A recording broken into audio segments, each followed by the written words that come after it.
This is House of B, and we're going to be listening to Breathe here on Tri-Cities Mixtape.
Welcome to the Tri-Cities Mixtape. My name is Miguel Ortiz. I'm here with... Coming back at you. I'm Vic Williamson, here to help facilitate. Today we have a local band, a three-piece, and I think this is our first family band. From my left to right, why don't you tell me your name, your role in the band, but also, ladies and gentlemen, welcome House of B.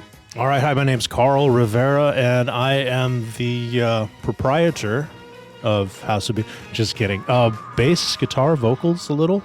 Hi, my name is Avery. I'm part of House of B, playing guitar, bass, and lead vocals. I'm Cyrus, and I provide percussion.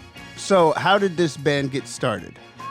Oh, this was a pandemic, baby. Yeah, okay. this was never supposed to happen. Yeah, this was not the plan.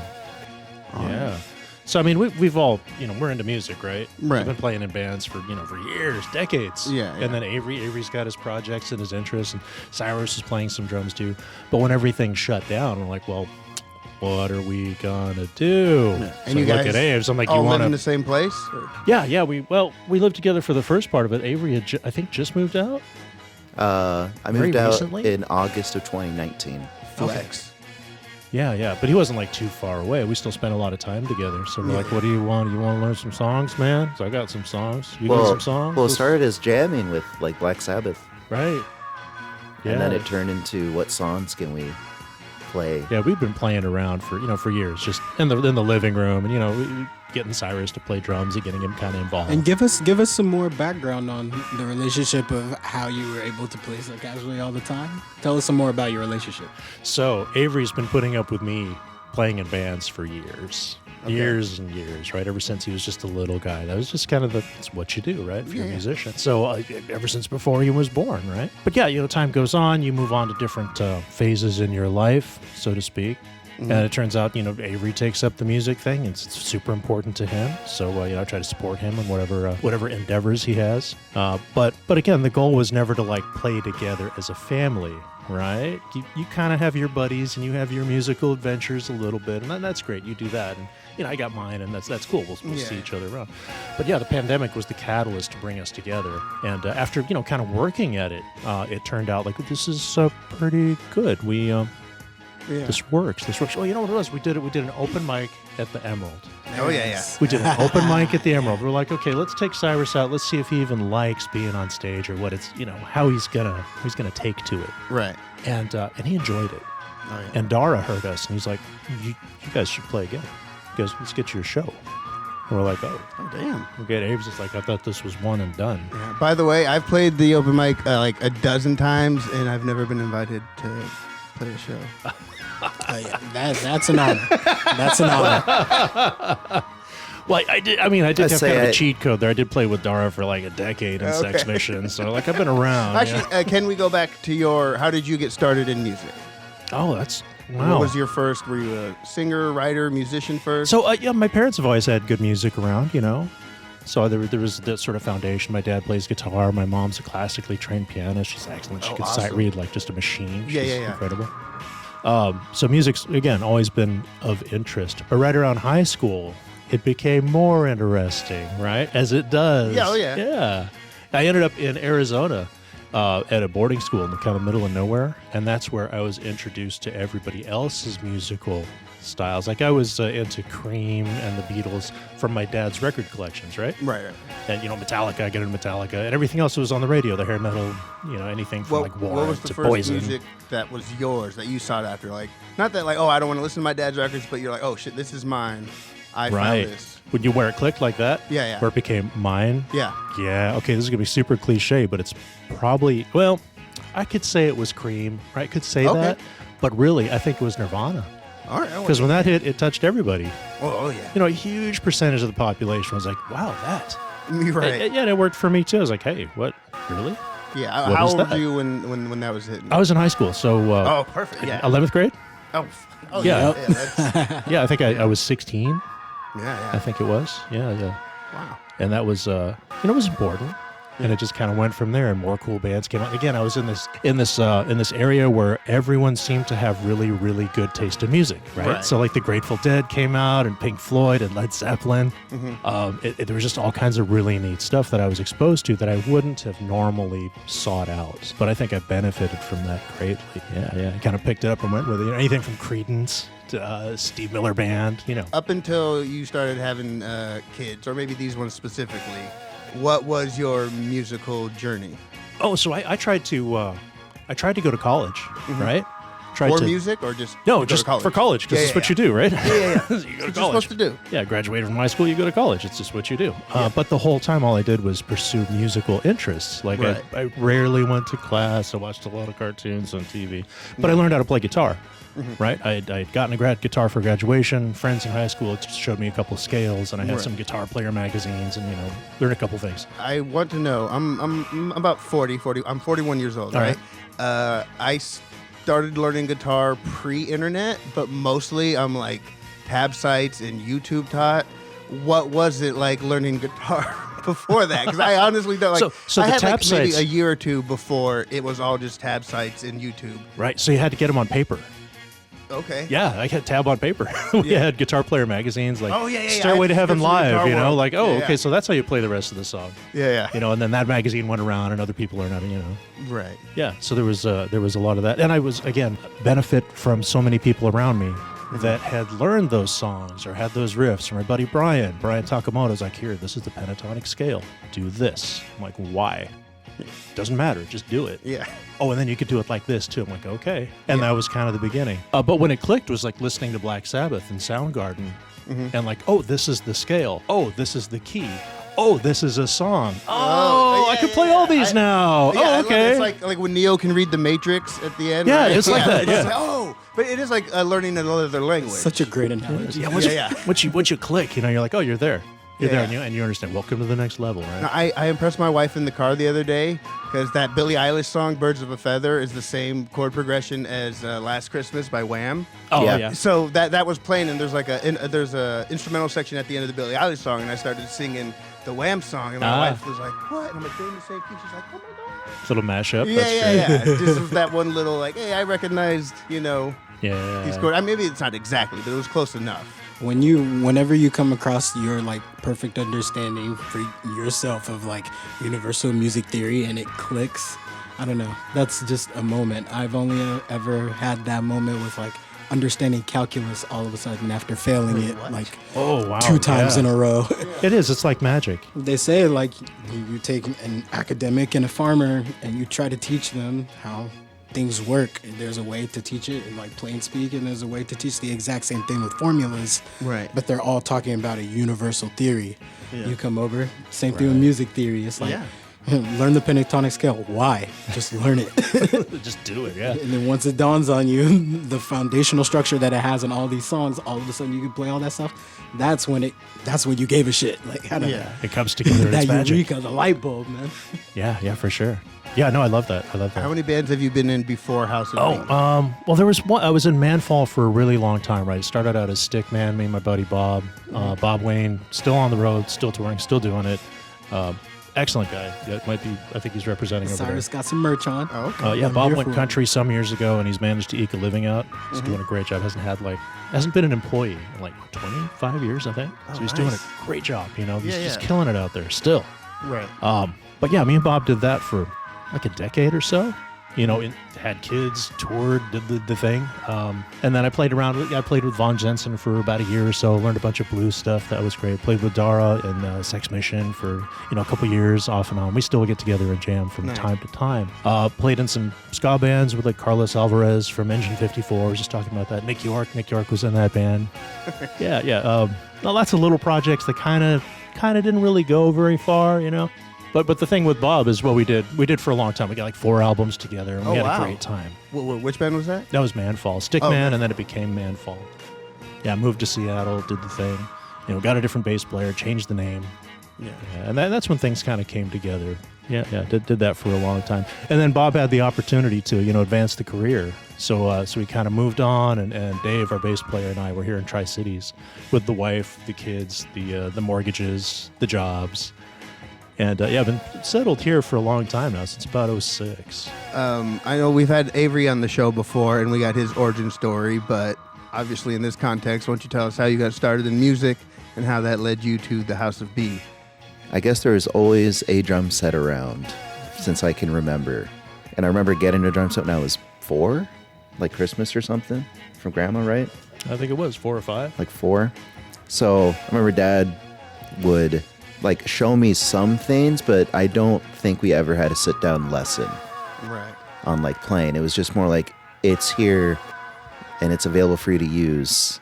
Do with it as you see fit. So Never pushed it on you. He's like, no, learn a paradiddle right now. no, I still don't know what a paradiddle is. Vic explained it to me once, and I'm like, oh. right, left, right, Miguel. Don't bother. there you Bob. go. Don't bother. The disrespect. Please, Avery. I'll just say real quick, Avery's one of the only people I know that got their first drum set before I did. 'Cause Oh, shit, I yeah. got mine at like 6, 7 years old. Hells yeah. For his legendary status. You're right. Yeah, but it wasn't like I didn't get play the drums more to like learn things until 2nd grade ish. And that was like when my dad would step more in, and like we would talk about music more and just discuss drumming. What songs were you playing to, Reverend? I wasn't necessarily songs, but it'd be like parts of songs that had cool techniques going on. So like, I love that. So like Primus's "My Name Is Mud" was like the quintessential like, here's how you learn like a Bonham triplet, because it's just da da da da da da.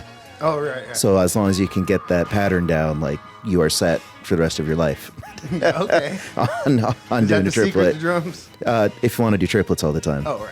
You know, it does help. But like Smashing Pumpkins, Nirvana, like Dave Grohl stuff, John Bonham, Tim Herb, Alexander, Chad Smith. Oh yeah, Red Hot Chili Chad Peppers. Smith. Those are all Chad very Smith was a lot. heavy-handed drummers. Yeah, heavy-handed, but with like a lot of feel Yeah. to the playing. At some point in like middle school, I got tired of drumming. Like I did jazz band for a year, and I wasn't feeling it anymore. Is it? But you just got tired of looking at everybody's butt because you're in the back. No, you get tired of everyone. Cyrus like that. You get tired of you. I got tired of everybody having a different viewpoint on music than I did, and it just wasn't fun for me. Right. So that's when I started learning guitar. So from that point on, it was the Beatles, Elliott Smith, and John Frusciante Okay. for a period of 5 years. Yeah, it was a little while. It was for sure. like that was my songwriting basis. Oh, okay. Of like, okay, this is how you sing over songs. These are how you write songs. Right. These are the chords for the songs. And then I started writing my own songs. I picked the drums back up in like 2018 because an opportunity to go with Bob to tour Europe came up. So when I graduated in 2018, went to Europe for 2 months as a country drummer, and then came back. Had like some friends would jam with, playing more drums, but I didn't get more serious about playing drums until like 2020. And I remember it clearly because it was when Neil Peart died. Oh. And I was like thinking to myself, I was like, here's a guy that like dedicated himself to being a musician and just being really good at it. And I was like, I don't think I could do what Neil Peart does, but I can find a thing I do. And I'm just going to do that. So for like months, I just played the drums and found the thing that I do. Yeah. How this leads us to House of B? Well, when everything shut down, I couldn't play drums with anybody. Right. Because my brother Cyrus was starting to like get into the drums, and I had always been playing guitar and had songs and was enjoying like learning whatever like Black Sabbath songs or Queens of Stone Age riffs that Dad and I would be doing. So when we started writing songs, it was fun. Nice. And now here we are. All right. And just what the name? Where did it come from? What does it mean? No. No? Okay. Next question. Cyrus, give us your villain origin story. Oh, the villain origin. Ah, yes. How he became the Jonkler.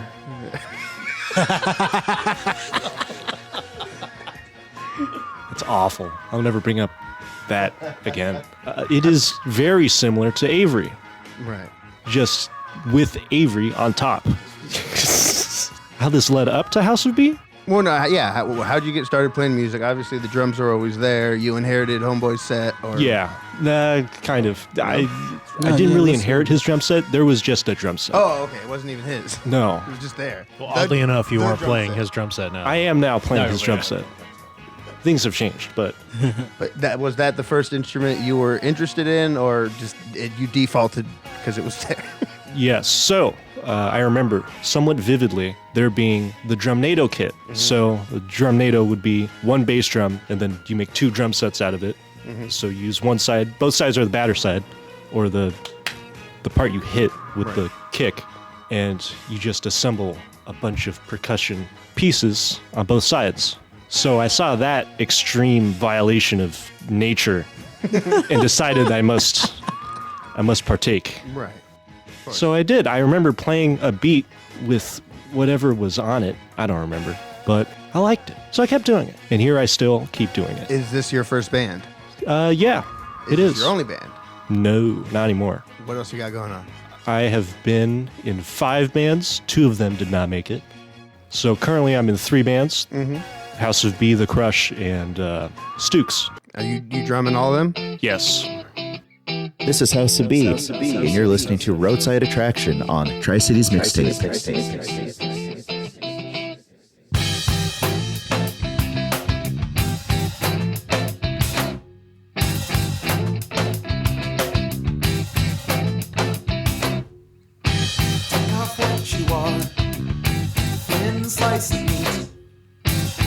pile of sticks and stones made you procreate.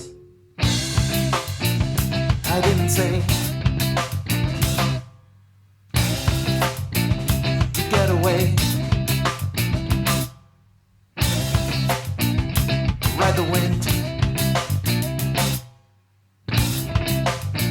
till the next again. Another roadside attraction. Thanks for the show. Where will it go when we're all dead? When the dust settles, do we start again? Or will we curse those who lied? I didn't say you get away. Ride the wind till the next of kin. Don't put it past those who cast everyone in the dark into the sun. Heaven is hell for farewell. What do you want from me? Is it God? Will you set me free? What do you want from me? Is it God? Will you set me free? What do you want from me? Is it God? Will you set me free? What do you want from me? Is it God? Will you set me free? What do you want from me? Is it God? Will you set me free? What do you want from me? Is it God? Will you set me free?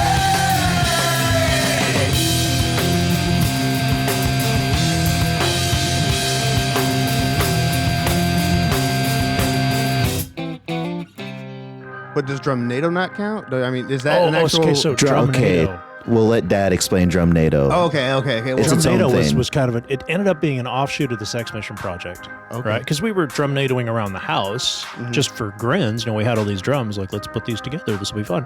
And then we thought, hey, let's introduce this to a Sex Mission set. So Avery came on and we all jammed. So it was a double drummer deal with Dara and Billy and Justin doing the thing. My buddy Andy speaking over the top of it. We did that a few times. Just a few, but it was enough to make an impression. I'm like, oh yeah, Drumnado, yeah, it's a blast. We pulled it out again just 2 months ago or so. We the did Ooze tour kickoff. Yeah. It was y'all and DJ Bluminary. right. And that was pretty freaking awesome. And we got Ricky to come out. It was awesome. Yeah, Shout out Ricky. Ricky. Yeah, shout out to Ricky. We love you, man. That guy's amazing. Yeah, we did. Yeah, he was hitting the DJ boards and had like a synth Right. out there. We had like the microcord. I don't know what he had like a synth out there too, and you guys were and that was all just on the spot, improvised. Right. So Yeah, it's more or completely. less. the spirit of Drumnado, but it's like a triple Drumnado because there were 3 individual Yeah, okay, kits. yeah. So set So the it was a stage. little different than a Drumnado. Tell everybody, set the stage visually, I guess, if you can, of what Drumnado is or what it was that night.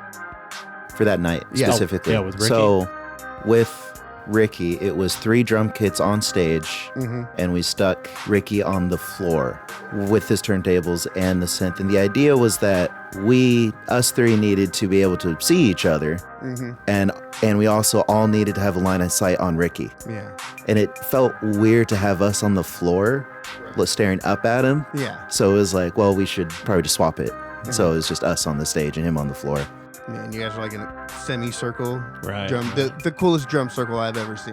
Yeah. Yeah, it was pretty cool. So Cyrus and I, like across the stage looking at each other. We had Avery in the middle because his kit was going to be there for the next band anyway. Yeah. So that really made sense. And then Ricky right there, it was nice. We'd kind of see each other and And communicate. you guys were just reacting to what Ricky did and tried not to step on each other's toes, or was there Exactly. some sort of like communication, head nod, eyebrow, unspoken language y'all have? Growing up, jamming was a huge part of playing music. Right. And I guess for those that don't know, like jamming is simply like the act of playing music, of playing unprepared material with other musicians. Right. So just you pick up an instrument and just play.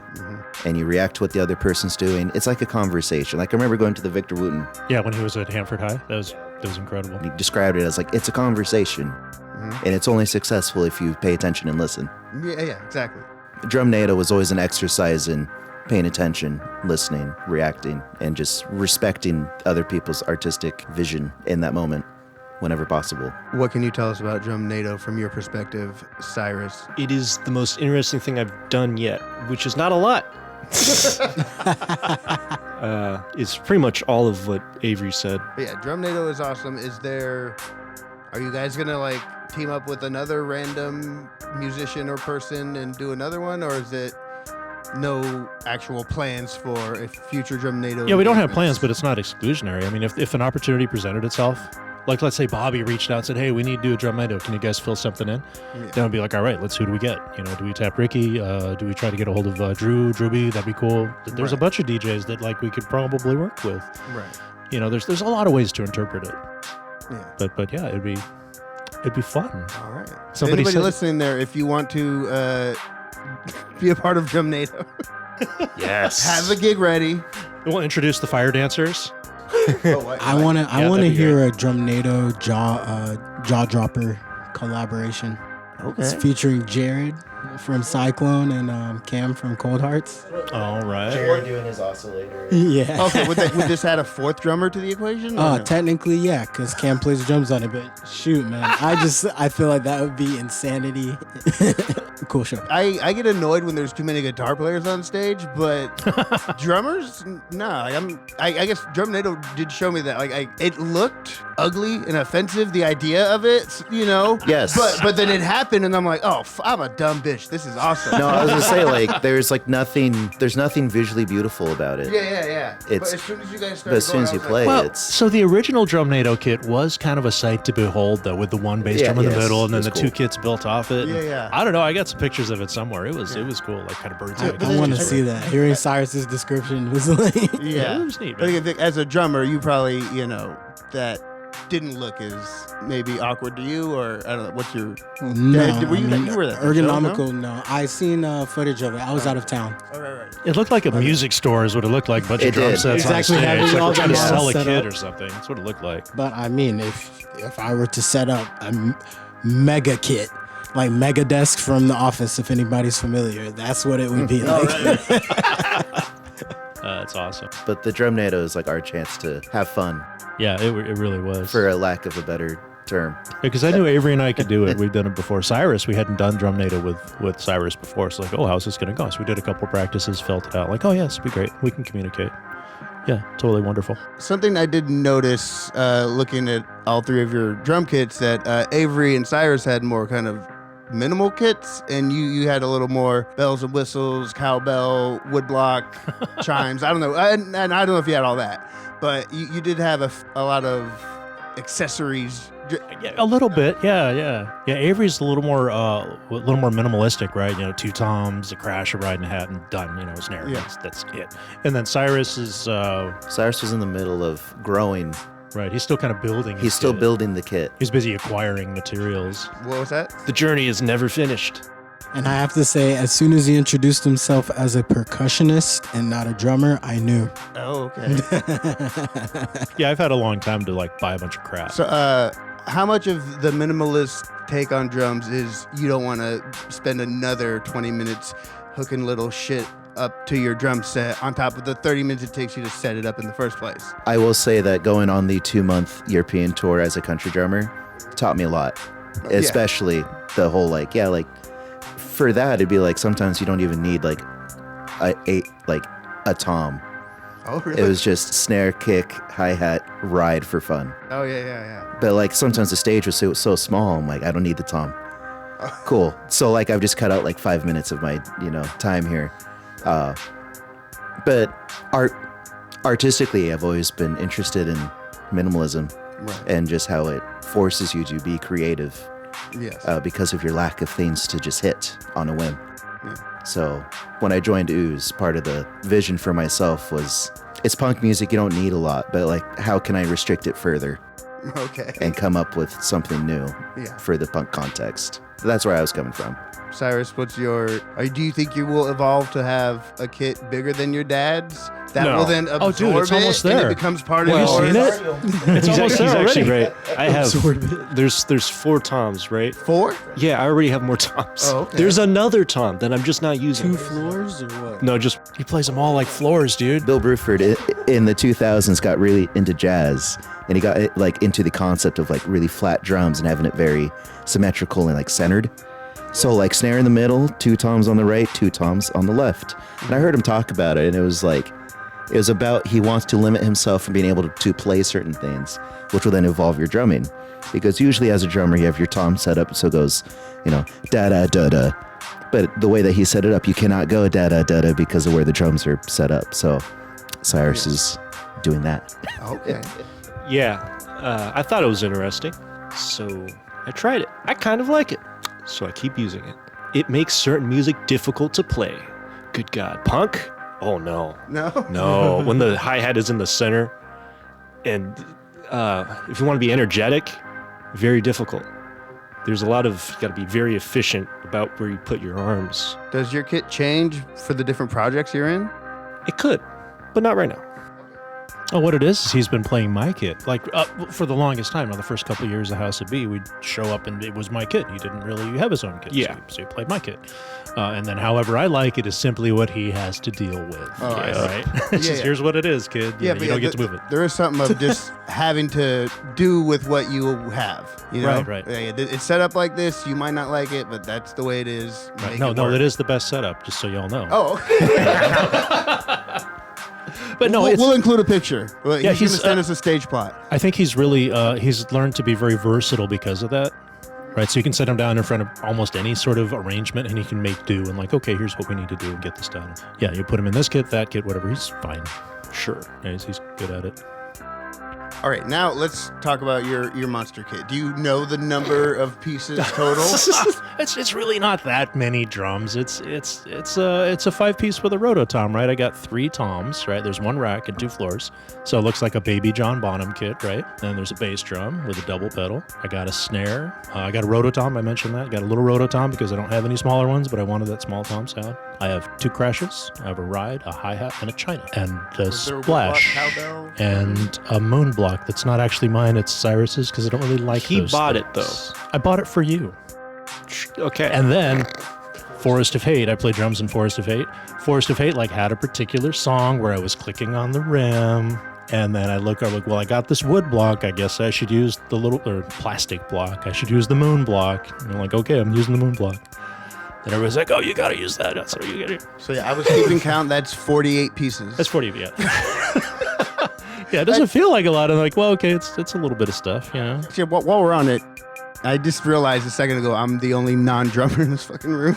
Right? Yeah. What's your kit sitting at? Where do you fall? Minimum versus? So I play on something similar. Usually, I'll usually be playing on a 5-piece kit, and then 2 crashes, a ride, and a china. Super standard. It's not that much stuff, Super right? standard. My old PDP double drive when I first got into prog metal, like Animals as Leaders and stuff like that.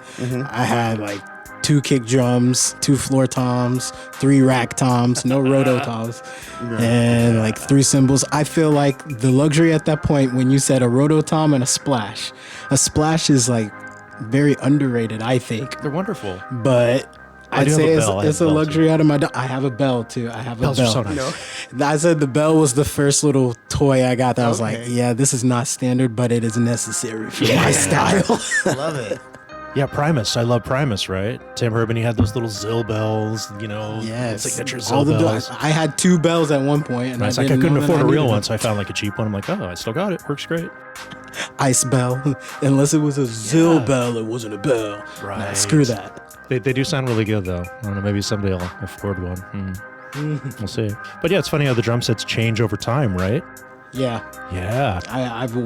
clearly, like I said, now I whittled that down. 3 pieces I don't play with. Maybe sometimes 4. Sometimes I'll play with just a single rack. Well, like St. Kedrick with Wabi Sabi, he'd show up with 1 floor tom, and he just amazing. That's it. That's all you need. 1 floor tom, snare kick hat, done. Wow. I did that on a jaw dropper set. Oh, I that's played the floor tom. It's awesome. And I played the hell out of that thing because I don't know. I like hand drums. I think because of the minimalism aspect of it, like you were talking about, Avery. It's like how many sounds can you make out of this single like object? It's all playing space. Where are you playing? What part of your hand are you using to play with? What part of the stick, etc. Right. So they said play a drum solo with a floor tom. I was like, you asked the right guy. I'm over here like hitting the stand on the floor. Yeah.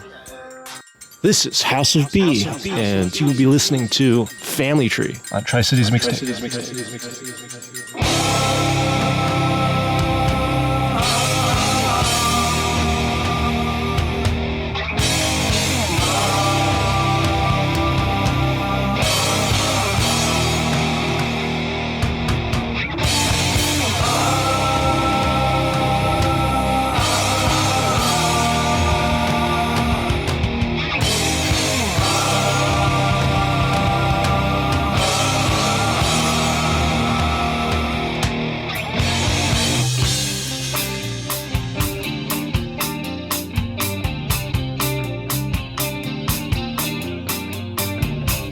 Slap on the wrist,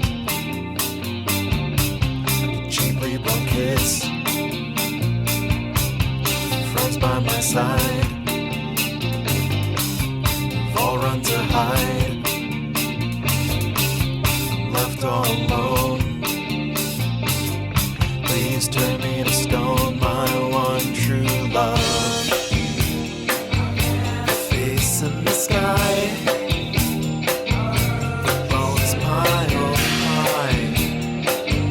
You know where to find the ties that bind me to this place.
Okay, so let's get into some fun questions. If House of B was to play a big arena show, you guys are going to be opening, and the middling and the headline band could be any band from history.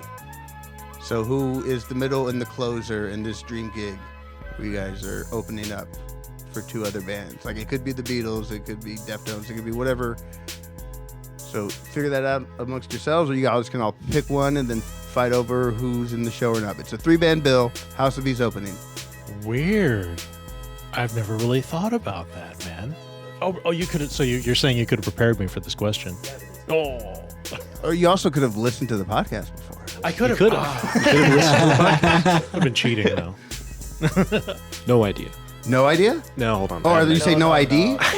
The producer, the hip hop producer, no ID. No effects, huh? No. I do. I will use the metric of I have not seen this band play live. Mm-hmm. So, and all of it goes away. Shudder to Think. I think I would want to open for Shudder to Think. Okay. Are they going to be middle or headlining? If it's up to you. Oh, I don't know. I could do either. For me, it's powerful enough. Like I could, we'll say middle, and then to headline. Oh, what else have I not seen? Don Caballero, Math Rock. Yeah, we'd be like the easiest and softest band on the bill. Yeah. So are you guys all in consensus here? With No, not at all. Oh, okay. Well, okay, Avery. What are your who should House of B open up for in the biggest show ever? Instantly, I guess since I write the words, I instantly think of how can we cause as much distress? So I'm like, Shoo Shoo, and it's a hard one.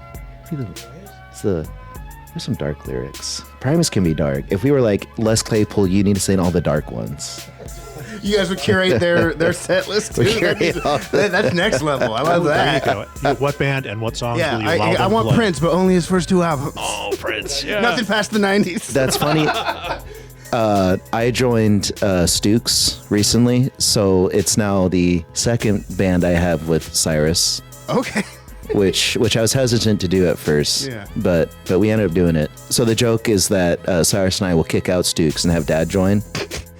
So then that way we'll just play Stooks songs, but House just be of Stooks. House of Stooks. Oh, John's pretty good, man. I don't know. I would say no. John has some cool fucking riffs. You'd have to practice. Yeah, I would. I could do the hammer-ons and pull-ups, though, so, maybe. Can you do the sweep picking? Ooh. He does have the sweep picking part. I don't sweep pick. Yeah, I don't either. I'm envious of sweep pickers, but I do not sweep pick. Okay. Anyway. So, do we have the show locked in yet? What would you pick? I just want to hear.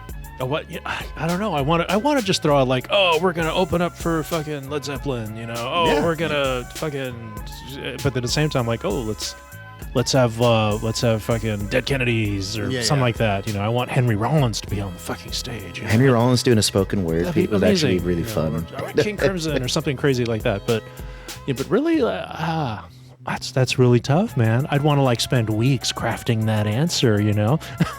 Podcast only an hour long, boss. Right. Yeah. Limited time event here. Gotcha. I mean, if you want to pretend there's a gun to your head. If I could look at it I this don't know way, if anybody here's packing. Do you agree with Primus as a headliner? I would love to open up for Primus anytime, even though the songs are not even the same. But we love those guys. That band is so formative, right? Right. Yeah. It's come up several Decades. times. We've seen those guys so many There times. seems to be consensus there. So we definitely like a lot of the same music. Yeah, that really helps. You're in the same band. It's good to have common ground. Yeah. All right. That still was not a clear answer. So anybody You're welcome. listening, y'all can pick of the I heard 8 or so I heard bands. King Crimson too. But no, a lot of these dream gigs don't end in a consensus. So I think a lot of things, mostly it just sounds like a festival. Yeah. With all the bands y'all named, it's Yeah, I'm not against their bands. I'd love Shudder to Think. That'd be incredible. Shoo That'd be Shoo. sick. That Shushu's an awesome band. He's gotten to see them live. I've not seen them live, but yeah, there's so much good stuff there. But yeah, give me Cream. Give me Cream. That'd be great. Zombified Ginger Baker. Yeah, we're just gonna pull them right out. I usually ask this before and make a game out of it, but we've already been talking for over an hour, and it's fine. I would like y'all to share some guilty pleasure songs.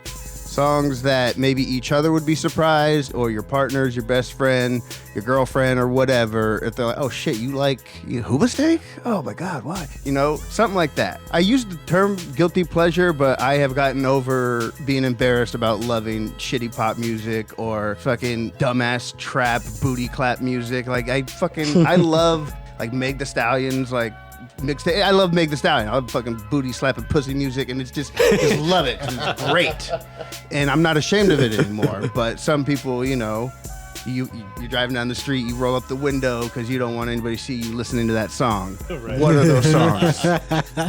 Well put. You think I know? I don't It's even your know, taste. dude. I'm so guarded about not necessarily what I listen to, but Don't gatekeep about bro. like literally I will not listen to it if it does not fit my agenda. Okay. That is true. He's very disciplined. No that way. superfluous music listening. That is true. You'd be correct. My Yeah, goal no is indulgence, man. That's Like you haven't heard whatever, a commercial jingle or whatever. no, I've heard- or something that you're like, when you look around and then you're like, you know, like, and then sing it to yourself when nobody's listening. I made a Skillet joke to him earlier, and he's like, "Who's Skillet?" Yeah. I'm like, "Oh, I'm sad that I know who Skillet is. yeah, no idea. You're good. Stay pure. that's what I said." Oh, Jeff Beck. Oh, Yeah, fuck it. Sure. oh, There's that's some I am stuff. surprised. There's some stuff I like. yeah. It's cool. Yeah. You next. No, it's funny. I'd never heard Jeff Beck referenced as a guilty pleasure. Most people are like, oh, he's my fucking guitar god. He's my dude. That's just how into prog bullshit that this boy is. He's the coolest of the cool kids. He's the final boss of cool kids. That means that Jeff Beck is fucking cool. Jeff Beck is cool. That's the thing. Like, they know all the shit I'm into. They know where all the bodies are buried. Yeah, they do. What about you? I feel like you got some. I feel like you have some for sure. Oh, okay. So recently, just the other day, I was doing a puzzle. My wife got like a 1,000-piece puzzle, so we're like into this puzzle, and like in my head, I've got fucking level 2 going. Level 42. You remember that band, Level 42? Oh my god. Mark King playing bass. Level It's like 42. Europop. Okay. Sometime in high school, I was stranded in Saudi Arabia, and all I had to listen to was this album, right? It was Chris Rea on the Beach and Level 42, Level Best. And those are the only 2 albums that I had because it's the only cassette tapes my dad had in the stereo. Yeah. Oh, Jesus Christ. But still, good stuff, right? Good stuff. But yeah, so this is going through my head, and I'm like, oh yeah, I got that bass line. And I look over, I'm like, I could get that going on YouTube or stream it or something. But my wife's standing right there. No. No, I will not. I will not embarrass myself. Right. I'll just Even enjoy your own it. wife. I'll just enjoy that this is in my head, and I'm okay with it. It's fine. There's my little guilty No, pleasure. I'm not perfect sharing it with We nobody. asked Vic this before, and he's like, nothing could shock my wife of, guilty pleasure or anything that I listen to. So, yeah, a It's seasoned not that gent my- as yourself saying that, it's... Yeah, it's not that my wife hasn't heard it all, because, I mean, we've Well, been together a long but time, you know? just don't want to have her see you I'm not going to subject enjoying her to it or hearing No. it. She's vocal. Yeah. Oh, no.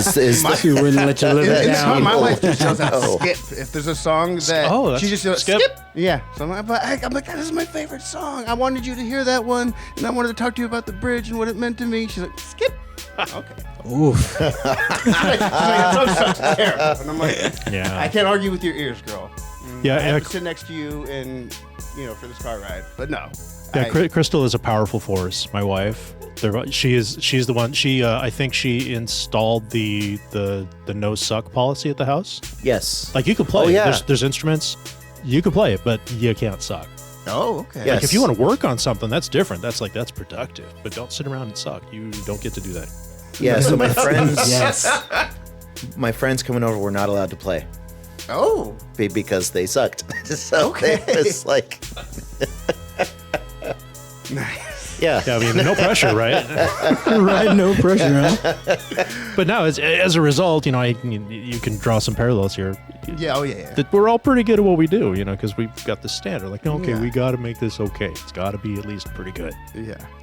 Yeah. And now, if you want your band to get a little better, this has been my little running joke. Throw Rivera in there. Like Geraldo Rivera? No, it's our last name, man. We're Oh, Riveras. one of them. Oh, sorry. It's like, you know, Stooks need a band. Throw Rivera in there. Throw Cyrus in there. Get you some Avery. All right, there you go. Booze, you want Ooze to be a real band? You get yourself Avery. Boop, there you go. I just ran the numbers, and you guys make up 13% of all the bands in the Tri-Cities. Is that true? No. 13. I just told you I looked it up. You see me here not looking at Oh anything my up. It might be, though, is the thing. So collectively, we have played Ray's more than anybody. This is true. We have played Because I'm Raise in the 2 most. bands, and he's in like 4, and he's in like 4, and you know, or was, or 5. You Yeah, know? yeah. And then that one imploded, but another one showed up. And Yeah. That's yeah. sick. So like we're there all the time. Yeah. Yeah. Like, oh, those guys again. Yeah. Yeah, pretty Avery, much. you can't dodge the question. I'm waiting to hear one song. It is funny that you said Hooba Steak because I do think the reason. Yes. I do enjoy the reason. It is to be enjoyed with no care. Right, yeah. In the world. No shame. No shame. Love it. I really want to thank you guys. This has been awesome. Even before we started recording, do you have album, more shows, being in a third of the bands in all of Tri-Cities. So yeah, I guess we don't really need to go over that. Do you guys want to give people like your social media, your ats for the bands or multiple bands you're in, or personal ones or whatever? I believe you can find us at houseofb.official on Instagram and House of B on Facebook if you can find it. And that's it. I personally don't like social media, Gotcha. so I try not to use it. You're right. Yeah, I think I'm the only one that has like a personal Facebook. Right. Like I have a Carl Rivera. That's me. You know, I'm at the Getty. There's a picture of me. Like, oh, it's Do Carl. you want people to follow you? Because No. I Do don't not- really do not- post a no. lot. It's ceilings. I have pictures of Avery's like, ceilings. "Don't follow Do it, Dave." not. And then the House of B, right? But then I have B is for Productions. That's another good way Yes. to get a hold Okay, of there me. you go. That's At right. What? Or where's it at? I'm at Facebook and Instagram. Okay. YouTube. You said YouTube. Oh, it's really a YouTube B channel. is for production. Yeah, Yeah, B B is is for productions. Get it? B, House of B. B is for Productions. Yeah, as a side hobby, my dad has been filming every show he goes to. Nice. So he has a collection of like I think almost every band. I have a lot. I have almost every band. It is almost every local I band. still need Daggerface. I do not have Daggerface. That's true. You have failed to go see Daggerface when they it's have been played. difficult to schedule. I can't get to Greg's shows. I just something happens. Yeah, but there's like literally everyone else, I think. Almost.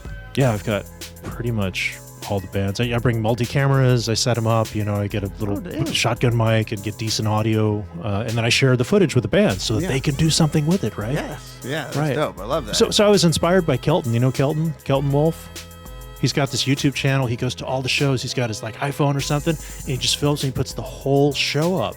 And it's just so cool. If you're not there, then you can check out a little bit of the show. Right. Like, right on, Kelton's got my back, right? Yeah. Exactly, So I that's saw legendary. him, his recording of us at the Hellafest, and it was like it was important to me. I'm like, oh my god, thank you so much for doing this. Yeah. And then I realized, like, wait, I could totally do this myself, couldn't I? Like, my wife's got a camera and it's got a microphone, and well, what's stopping me? So it kind of went from there, and now I show up with a bunch of cameras and I got some that's how microphones. That's how I started podcasting. Yeah, right. You just start with a little idea and you roll with it. And yeah, and it feels like a good thing to do, right? It's supportive of the community. I get to plug my Exactly. own bands and all my buddies. And like like we did the Wise program where you came and you played drums, Vic. Yeah, That was awesome, right? yeah, and that was insane. A really great Turned out experience, nice, dude. Yeah, It was so much fun to be there. that's what I you was know? gonna vouch for. Oh, hell yeah. And I don't know what you're doing on Friday, but it's my pop punks band, my pop punk Word band's up. first show Oh yeah. at Word Up PNW.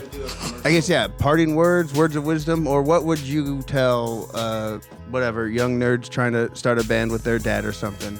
Oh, if you stop could? now. Or tell. Don't what, do what, it. What advice would you give yourself, whatever, 20 years ago about playing music and pursuing your creativity? All right, so I had backstage tickets to Lollapalooza a long time ago, right? My sister was dating the nephew from the guys from Devo, and I had lunch with Mark Mothersbaugh. It was fucking cool. Dope. So I show up, and it's like, it's awesome. Like, it's Devo, and there's Soundgarden, and there's like, Tim from Rancid is eating a sandwich, and he's the meanest looking guy in the world. Anyway, it's cool.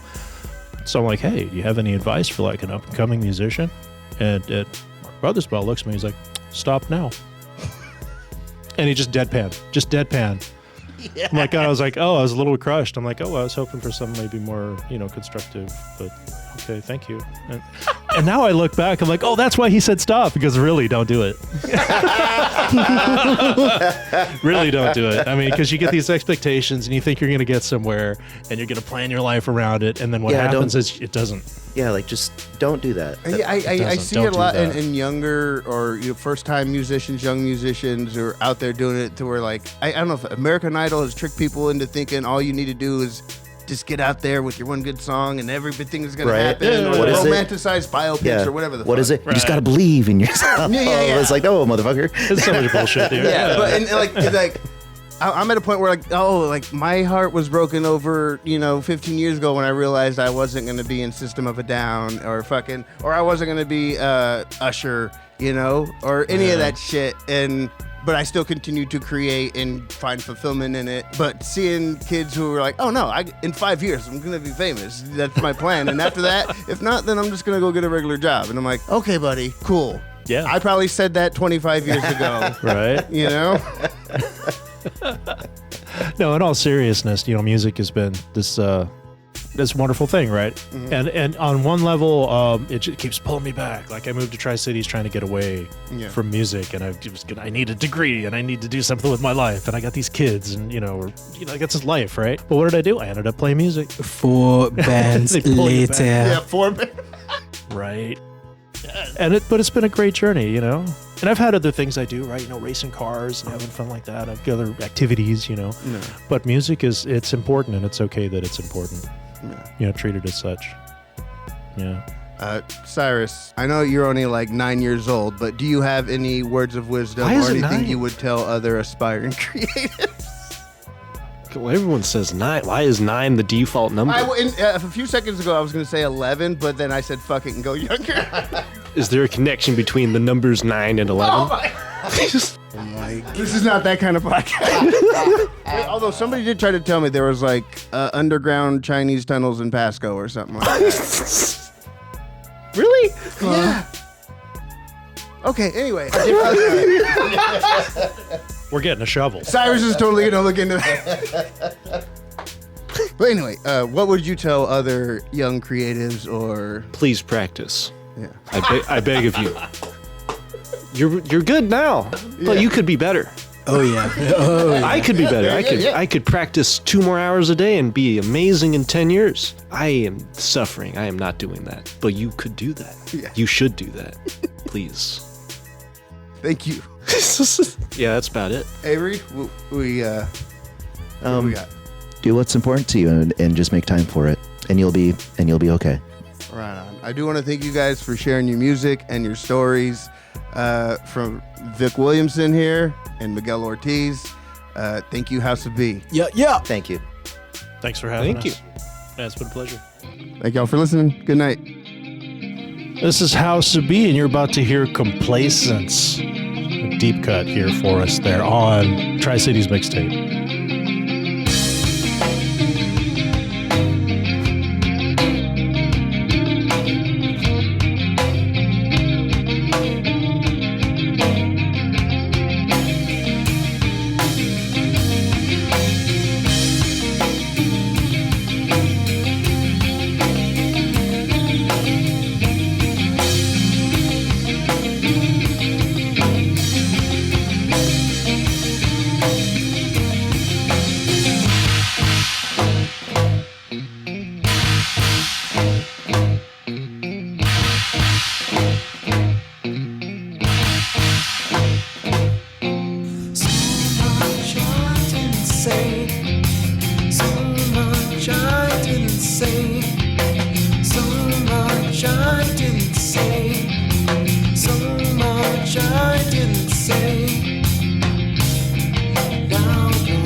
caused my skin to grow a hole where my heart was.